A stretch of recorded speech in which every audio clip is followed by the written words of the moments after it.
वो हलक में उंगली डाल के वो खुद ही कह रही है कि नहीं, मुझे आओ, नंगा करो, मेरा कैरेक्टर को बताओ कि मैं क्या हूँ। तो अब महिला विकास मंच उसका पर्दाफाश करे। खरीद हमें क्या लेगी। पता था कि वो अरे लाखों में भाई, खेलती है। हाँ, नहीं हमारे मालूम सामने था। तो पीड़िता बन के आई थी, वो तो बाद में पता चला कि मैडम जो है रिवॉल्वर रानी के नाम से। कोर्ट के पेपर, मोहम्मद नदीम नाम का लड़का ऑलरेडी बंद है। इसके अलावा 2 लड़कों पे उसने रेप केस और किया था और उसके बाद पटना का ये चौथा केस था जिसमें टीपू जेल गए। पड़ेगा ना भाई, ऐसे लोगों से जरूर डरना चाहिए कि जिनका कोई ना आगे नात ना पीछे पगा होता है। ऐसे लोगों से डरना चाहिए क्योंकि ये लोग सड़क। इतने सारे फोटोग्राफ हैं, इसको आप स्कैन करके एक बार दिखाइएगा, तो आपको ये पता चलेगा रिया शोषित हुई या रिया शोषित की। इतने आसान नहीं है। आप एविडेंस के बिना बात नहीं कर सकते। ये सब दीपू और दीपू जैसे जाने कितने लड़के जो जेल में बंद हैं, उनको निकालने के लिए महिला विकास मंच। स्वागत है आपका लाइव लोग न्यूज में और उम्मीद भारत में। मैं हूं आपके साथ खुशबू राय। हमारे साथ बातचीत करने के लिए बैठी हुई हैं महिला विकास मंच की वीना मानवी मैम और साथ में अरिनुमा मैम, दोनों हैं। आज हम खास बातचीत करेंगे एक लड़की जो काफी चर्चे में चल रही है। पिछले कई दिनों से आप लोग सुन रहे होंगे नाम, रिया डांसर, रिया डांसर, रिया डांसर काफी चर्चे में चल रही है और खुलकर स्टेटमेंट दे रही है कि उसके साथ शोषण हो रहा है, उसके साथ गलत हो रहा है। और अब तो उसका स्टेटमेंट काफी बढ़ चढ़ कर आने लगा है। हाल ही में एक स्टेटमेंट आया है कि वीना मानवी जो कि महिला विकास मंच की राष्ट्रीय संरक्षक हैं, उनके बारे में वो उलूल जुलूल बातें कर रही हैं। बहुत सारे मीडिया में कह रही हैं कि वो सही नहीं है, कभी कह रही हैं कि हम उनको रहने नहीं देंगे पटना में और उनका महिला विकास मंच बंद करवा देंगे। इसी सिलसिले में हम पहुंचे हैं मैम के पास। पहले तो मैम स्वागत करना चाहेंगे आपका। Thank you, thank you.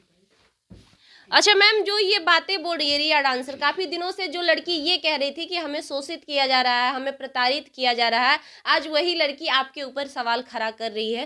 क्या कहना चाहेंगे? देखिए, सबसे पहली बात तो ये है, ये कोई शोषित वोषित लड़की है नहीं। महिला विकास मंच ने उसको इसलिए मदद नहीं की थी क्योंकि उसको नट सेल में ये कहा जा सकता है ये वो गंद थी जिसमें महिला विकास मंच हाथ नहीं डालना चाहती थी। लेकिन जब पानी सर से ऊपर चला जाता है तो मजबूरन वो हलक में उंगली डाल के वो खुद ही कह रही है कि नहीं, मुझे आओ, नंगा करो, मेरा कैरेक्टर को बताओ कि मैं क्या हूँ। तो अब महिला विकास मंच उसका पर्दाफाश करेगी रिया का। रिया ने 2017 से ही ये रेप केस के सिलसिले शुरू किए थे और ये रहे दिल्ली कोर्ट के पेपर। मोहम्मद नदीम नाम का लड़का ऑलरेडी बंद है। इसके अलावा 2 लड़कों पे उसने रेप केस और किया था और उसके बाद पटना का ये चौथा केस था जिसमें दीपू जेल गए हैं। उसके अलावा मैडम दिखाएंगी कि देखिए इतने सारे फोटोग्राफ हैं, इसको आप स्कैन करके एक बार दिखाइएगा, तो आपको ये पता चलेगा रिया शोषित हुई या रिया शोषित की। इतने सारे लड़के देख लीजिए, तरह तरह के लड़के और अलग अलग लड़के, इसने शोषण किया या शोषित हुई है ये आपको प्रूफ कर देगा। हमें बोलने की ज़रूरत नहीं है। हम तो इतने मतलब एक लड़की के भोलेपन में जब हम लोग लड़की होके किस तरह से आ गए हो थे। गए थे। हाँ, हमें लगा अरे अरे बच्ची, इसके गोद में बच्चा है, तुम काम कैसे करती होगी। एक शब्द निकल गया था वीना जी से कि भाई इतना छोटा बच्चा है, अभी तो काम करने में दिक्कत होता होगा, चलो कुछ तो तुमको कुछ मदद मदद करते कर देते हैं।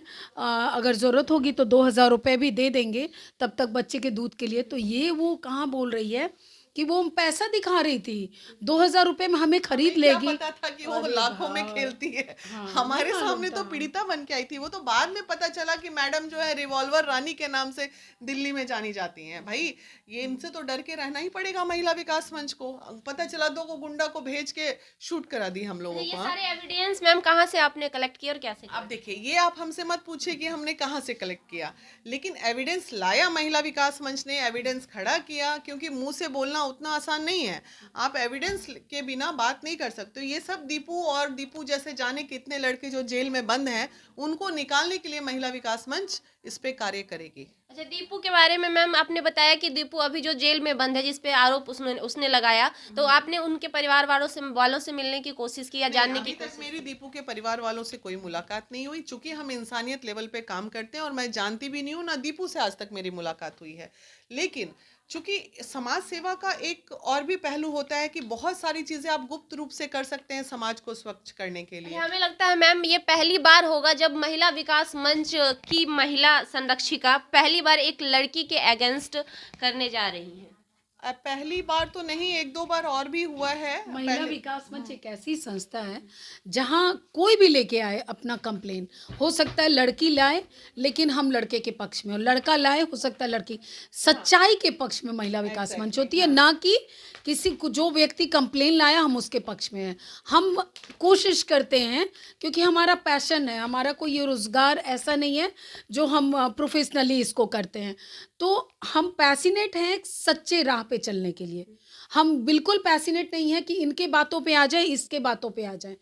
तो हम लोग उस तरह से बात करते हैं, अगर लड़का लाता है लेकिन लड़की सच्ची होती है तो हम लोग लड़के को जेल तक पहुंचाते हैं, या लड़की सच्ची गलत होती हैं तो लड़की को भी जेल तक पहुंचाते हैं। जी मैम, इस तरह की ब्लेमिंग वो आप पे जिस प्रकार से लगातार किए जा रही है, वो भी सोशल मीडिया में आकर, तो अब तक आप लोगों ने कोई दिक्कत नहीं है। देखिए वो उसके ब्लेमिंग करने से महिला विकास मंच को क्या हो जाएगा? उससे तो डरना ही, उस पे तो जाना ही नहीं, उस चर्चा पे जाने की जरूरत नहीं है। लेकिन हमारा मकसद क्या है? सिर्फ काम करना हम लोग जानते हैं। हमारा मकसद है जो बच्चे बेकसूर बच्चे, और ये लड़कों को भी क्या पड़ी रहती है, गंद में मुंह मारने के लिए जाते हैं। गए होंगे तभी तो जेल में गए हैं। तो लड़कों को भी संदेश देना चाहते हैं कि भाई बच्चों, ये लोग सेक्स रैकेट चला रही हैं, जिसका अभी हम लोग पर्दाफाश आपके द्वारा तो हो ही रहा है, अब कानूनन तौर पे होगा। इनका कंप्लेन होगा, इनकी अरेस्टिंग होगी, ये जेल जाएंगी। ये सब कार्य महिला विकास मंच अब करेगी।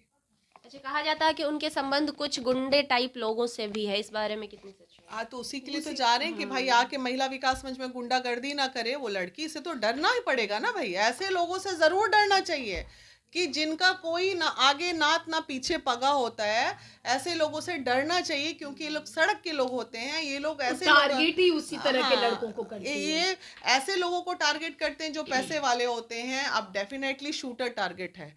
वो शूटर, उसको भी तो अपनी इज्जत का ख्याल होगा ना। कौन चाहेगा कि भाई ये पचड़े में पड़े हो? जैसे ही ये न्यूज़ देखेगा वो बच्चा अपने हाथ से उसके पीछे से भागेगा। एक आखिर सवाल और करना चाहेंगे मैम, कहीं ना कहीं वो भी सवाल आप लोगों पे उठ रहा है कि महिला विकास मंच के द्वारा आजकल शोषित और पीड़ितों से पैसा लिया जा रहा है, इसके बारे में आप क्या कहें? हाँ, ये कहाँ बात, से- कहाँ ये से तो सुना, हम भी जानना चाहते ये तो सुना आपने, जो सुना है तो डेफिनेटली इससे भी महिला विकास मंच राष्ट्रीय संरक्षक डिनाई नहीं करेगी, क्योंकि कुछ एविडेंसेस हमारे पास भी आए हैं पीड़िताओं के, हमारे पास रिकॉर्डिंग भी है पीड़िताओं के, जो हमारे टीम में किसी मेंबर द्वारा पैसा लिया गया है। इससे हम बिल्कुल नहीं मुकर रहे हैं, और बहुत जल्द अगर ऐसी जरूरत पड़ेगी तो वैसे मेंबर को हम निष्कासित करेंगे। बहुत बहुत धन्यवाद समय देने के लिए। हमारे साथ महिला विकास मंच की वीना मानवी मैम और अरिनुमा मैम थी। आप जानते हैं कि रिया डांसर जो कि काफ़ी चर्चे में है, इसकी सच्चाई सुनकर शायद आप भी आश्चर्यचकित रह गए होंगे कि सिंपल सी बात है, एक लड़की जिसका संबंध 10 से 15 लड़कों के साथ हो सकता है, वो भी एक टाइम में, वो कैसे सही हो सकती है, सोचने वाली बात है। और खुद को दुखियारी दिखाकर और लोगों के साथ खेलने का काम जो कर रही है, बहुत जल्द उसका पर्दाफाश होने वाला है महिला विकास मंच के द्वारा। बाकी क्या है खबर, आगे की खबर देखते रहिएगा, तब तक के लिए बने रहिए हमारे साथ।